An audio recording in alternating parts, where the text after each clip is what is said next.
It never fails. Someone always asks me, "Hey Heather, what about?" And honestly, that's where the best conversations begin. I'm Heather Shaw, certified functional nutrition coach and Pilates educator. After walking through my own wellness journey, hello 80-pound weight loss, I now light the path through my program, The Plan, complete with protein-forward recipes, hormone know-how, and a lifestyle for longevity. This is the Exquisite House Pilates and Wellness podcast, Hey Heather, what about? We're diving into all things movement, menopause, metabolism, and more, especially the stuff no one warned us about. I tell it like it is, but always with a wink and a hug.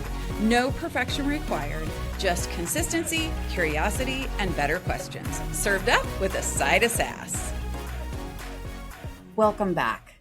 Last time we talked about how to look under the hood, how to understand the big three root causes that are driving what's happening in your body. We identified inflammation, insulin resistance, and hormonal cascade as the three things we need to understand.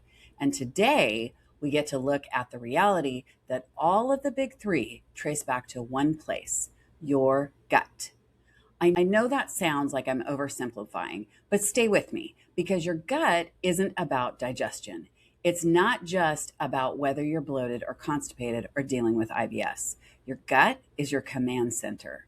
It's where your immune system lives. It's where you produce neurotransmitters that affect your mood and energy. It's where you absorb the nutrients that fill every single cell of your body.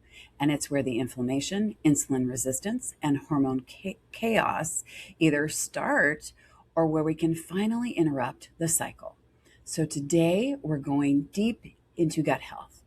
And I'm not talking about the trendy gut health that's all over social.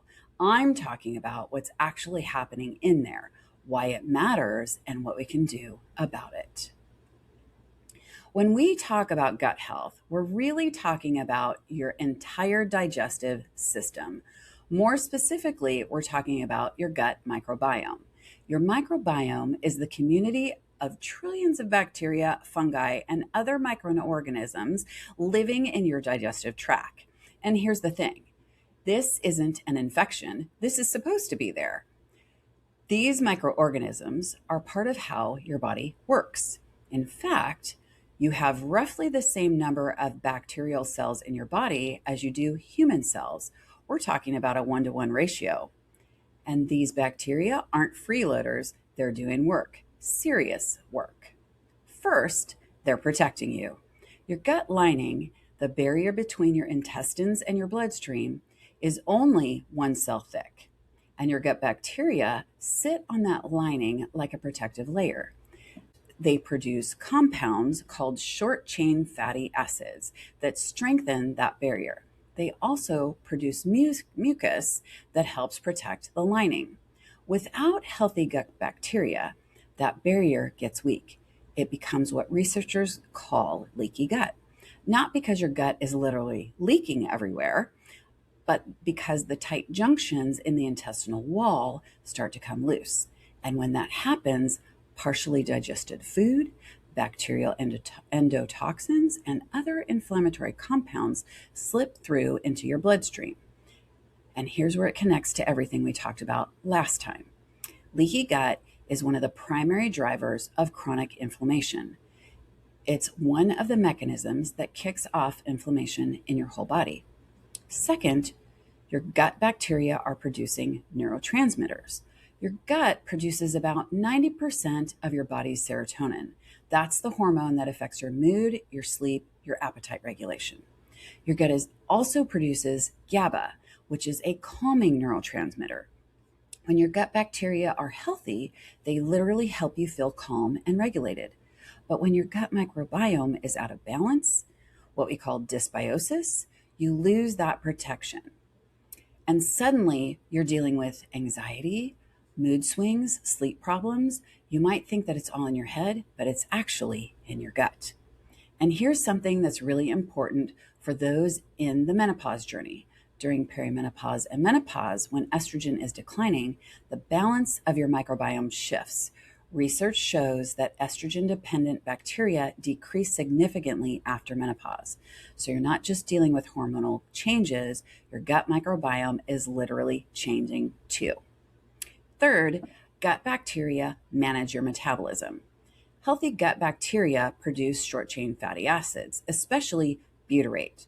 Those fatty acids have several critical effects.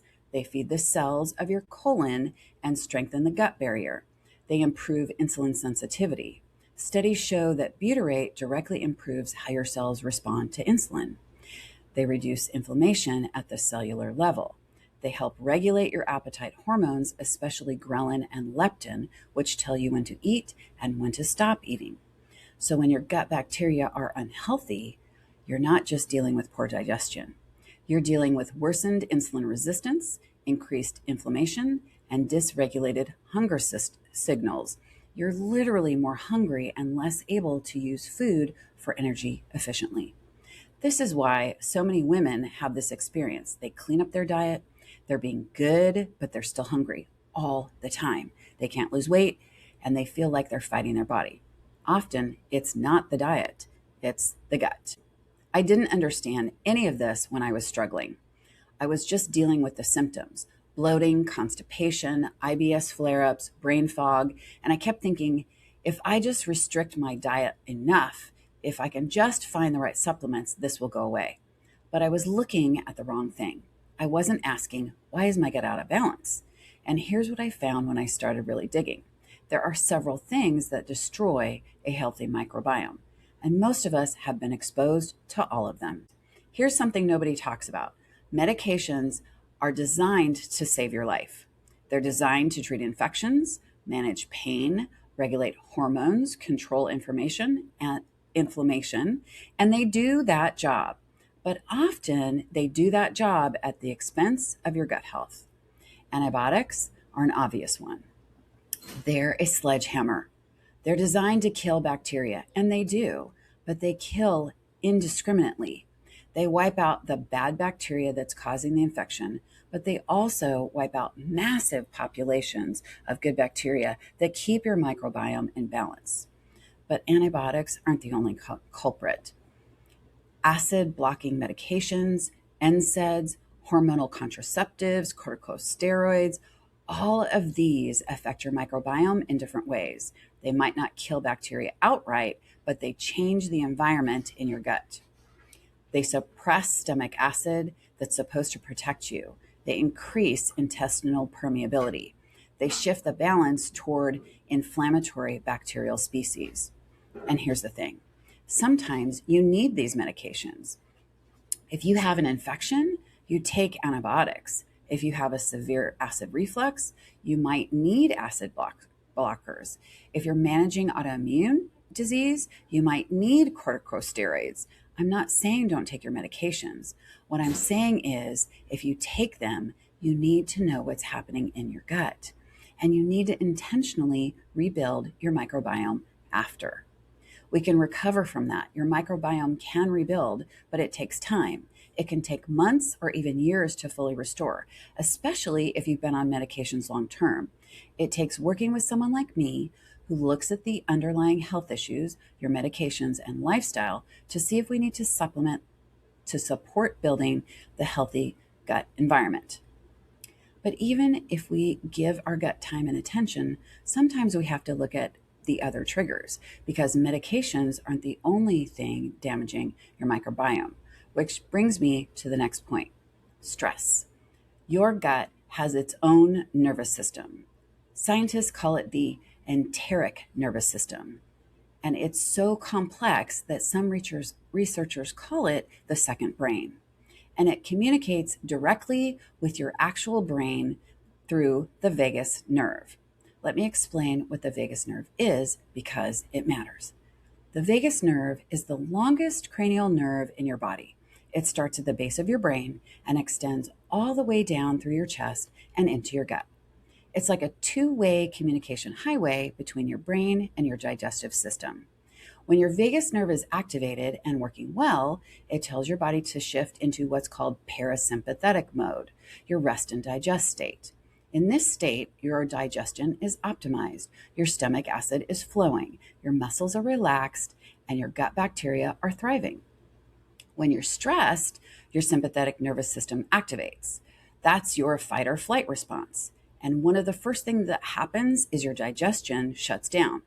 Blood flow moves away from your gut and towards your muscles.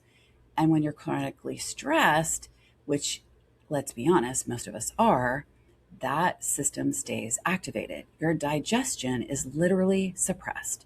Your gut bacteria aren't getting fed properly because food isn't moving through efficiently. And the composition of your microbiome starts to shift toward a more inflammatory species. Then add menopause on top of that. Estrogen and progesterone have a powerful stabilizing effect on your nervous system. When those hormones decline, your nervous system loses that protection. It becomes hyperreactive to stress. Your vagus nerve becomes less responsive. And because your vagus nerve is what activates your rest and digest mode, a less responsive vagus nerve means your gut stays stuck in a stressed state more often. That's when chronic gut inflammation takes hold. Now, you might be managing your stress as best you can, but there's something else that's sabotaging your microbiome every single day, often multiple times a day, and it's something you actually have more control over: poor diet. Here's the straightforward part. Your gut bacteria eat what you eat. If you're eating a lot of processed foods, refined carbohydrates, and seed oils, you're feeding the bacteria species that thrive on those things. And those species tend to be the inflammatory ones. Now, you might think the answer is simple. Just add more fiber, right? Feed the good bacteria. But here is where it gets tricky. If your gut is already in a state of dysbiosis, if your microbiome is already out of balance and your gut motility is compromised, adding a bunch of fiber can make things actually worse. You'll end up bloated, gassy, uncomfortable, because the bacteria that are supposed to process that fiber aren't there yet, and the food isn't moving through efficiently enough to handle it. This is why we don't just say eat more fiber and call it a day. We have to look at what's actually happening in your gut. What's your motility like? How healthy is your microbiome? Is there enough bacterial diversity to actually process the fiber you're eating? If you're not eating enough fiber and your good bacteria don't have the food they need, those species die off over time. And we can't just reverse that overnight by dumping fiber on a compromised system. That's why the protocol matters. That's why we have to go step by step. And when the balance shifts, when you have more inflammatory bacteria and fewer anti-inflammatory ones, your whole system gets reactive. Environmental factors. Then there are things that most of us don't even think about as we're going through the day. They're silently impacting the bacteria living inside you. Chlorinated water, pesticide residues on food, heavy metals in certain fish, plastic leaching chemicals into what we eat or drink, air pollution, mold exposure. These aren't dramatic, but they're constant. Here's how this works. Your microbiome has evolved over thousands of years to handle certain inputs. Your body knows how to process the foods humans have always eaten, but pesticides, microplastics, industrial chemicals, your gut bacteria has no history with these things. When these toxins enter your system, they can directly damage your gut lining. They can kill off beneficial bacteria. They can trigger an inflammatory response. And because many of us are exposed to multiple environmental stressors at once, the cumulative effect is significant. Think about it. You drink chlorinated water, which kills some of your gut bacteria. Then you eat non-organic produce with pesticide residues. You're breathing air pollution. You're using plastic containers that leach chemicals.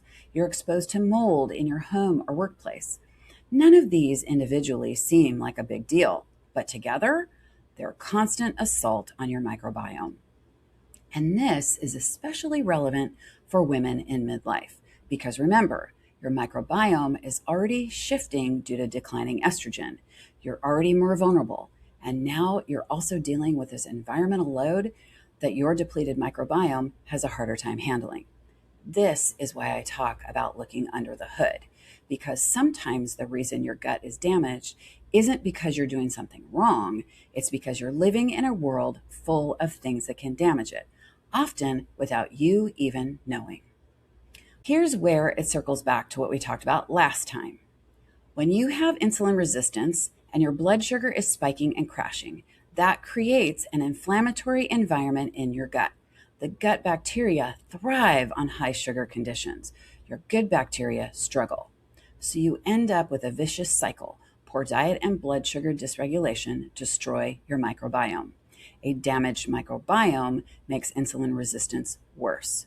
Worsened insulin resistance drives worse blood sugar control, and the cycle continues. This is what was happening to me. I didn't understand it at the time, but when I finally looked under the hood, I realized my gut was trashed. And until I fixed that, nothing else was going to work. How gut health connects to the big three.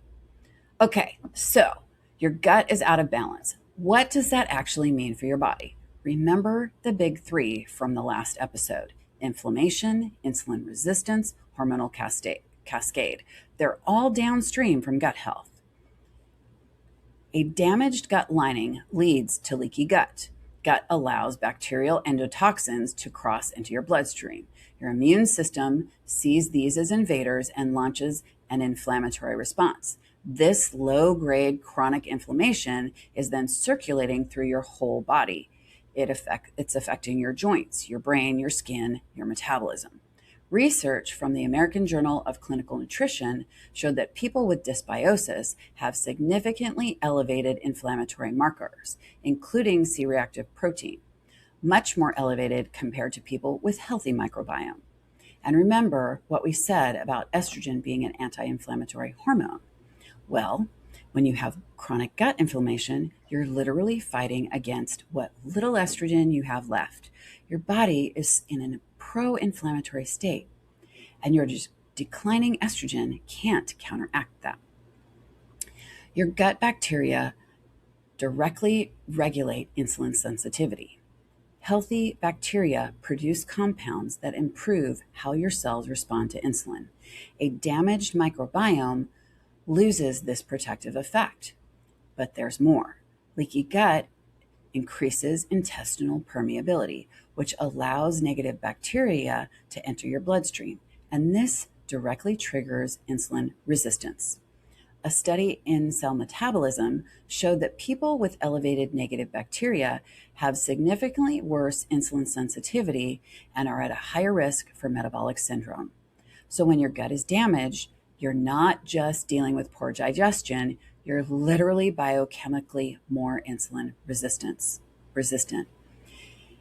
Here's where it gets really interesting. Your gut bacteria play a critical role in estrogen metabolism. There's actually a community of bacteria in your gut called the estrobolome, and their job is to help reabsorb estrogen and keep it in circulation. When your microbiome is healthy, this system works.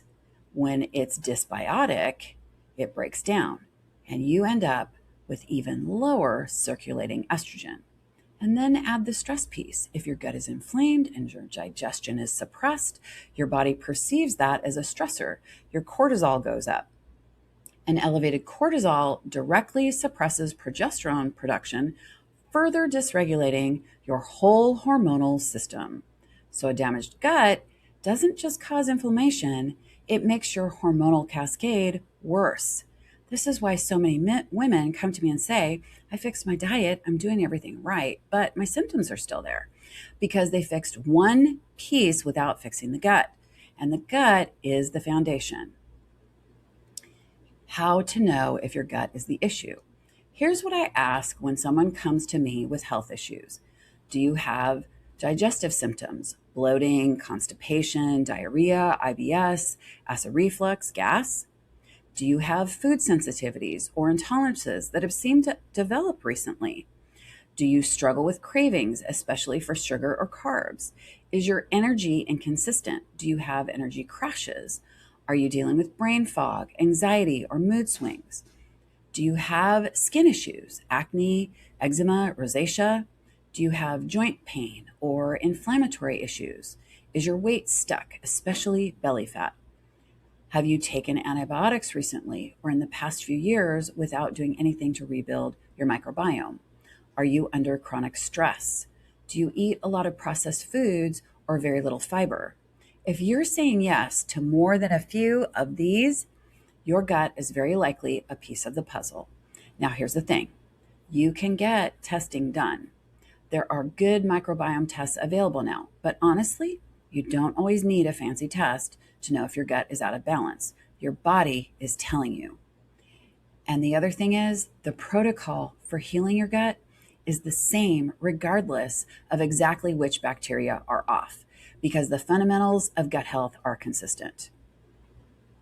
Here's what healing your gut looks like. Step 1, remove the irritants. If your gut is inflamed, the first thing we do is remove foods that are driving the inflammation. That doesn't have to be complicated. Most people, if they remove processed foods or reduce processed foods, refined carbohydrates, vegetable oils, and excessive alcohol, that can calm the gut down. Some people need to go further and do an elimination diet, removing common inflammatory foods like gluten, dairy, or eggs for a period of time. But we don't start there. We start with the obvious stuff. The other thing is, if you're taking medications that are damaging your microbiome, we talk to your doctor about whether there are alternatives. Sometimes there aren't, and that's okay.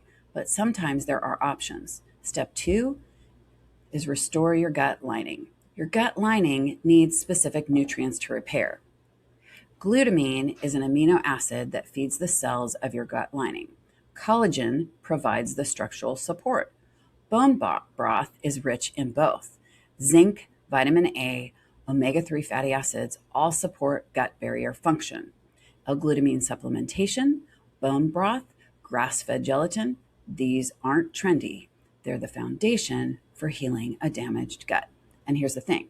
This isn't fancy. It's food and basic supplementation. Step 3, feed the good bacteria. Once your gut is calmed down, we start feeding the bacteria we want to keep. Fiber is non-negotiable, but not all fiber is created equal. Soluble fiber from sources like sweet potatoes, apples, and leafy greens feeds your good bacteria and helps them produce short-chain fatty acids. Resistant starch from cooked and cooled potatoes, green bananas, and legumes is particularly good for feeding the butyrate-producing bacteria. And polyphenol-rich foods, berries, dark chocolate, green tea, herbs, and spices provide compounds that promote the growth of beneficial bacteria. But here's the critical part. If your gut is damaged, you can't just jump into a bunch of fiber.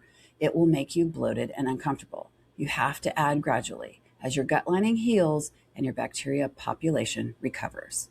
Step 4, rebuild the diversity. This is where probiotics and fermented foods come in. Now, I'm not saying probiotics are a magic bullet. They're not.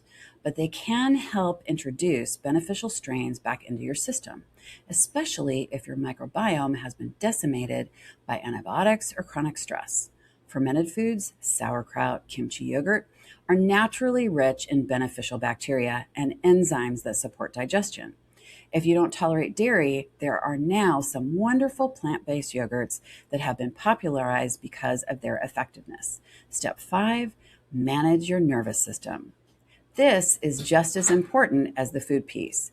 Your gut bacteria respond to stress. So healing your gut means also addressing the stress that's damaging it. This is where practices like meditation, sound baths, listening to specifically frequenced music, yoga, or even just taking a walk come in. It sounds simple, but activating your parasympathetic nerve system, your rest and digest mode, actually changes your gut environment. When your vagus nerve is activated and your nervous system is calm, your digestion improves, your gut bacteria thrive, and your body can actually heal. Here's what I want you to know. Healing your gut takes time.